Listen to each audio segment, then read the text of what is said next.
Bago sa detalye ng balitang yan ay dumating itong isang truck ng PNP Logistics Support Service kung saan karga itong mga ebidensya na isusumiti sa ICI o itong Independent Commission for Infrastructure. May kaugnayan na sa maanumalyang flood control project.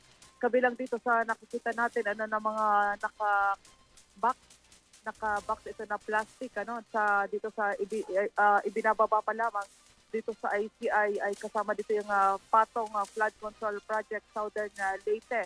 Meron din tayong nakita sa San Juan City at merong galing sa Negros at meron dito mga ebidensya din na nakalagay 8 copies for the Office of the Ombudsman.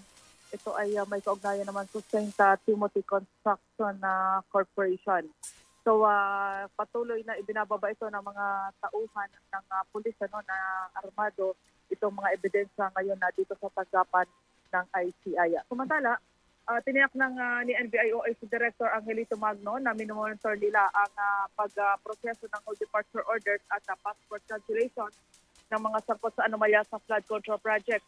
Layo nito na matiyak na mapapanagot sa batas ang mga nasa likod ng naturang anyaya pagtraidor sa bayan.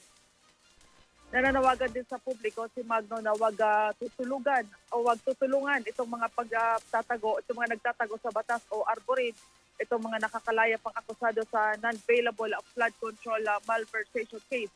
Ito ay lalo na't anyang patuloy ang investigasyon sa pagsasampa ng karagdagang kaso laban sa mga abogado. Sarap naman ito ng panawagang sisya ng taong bayan.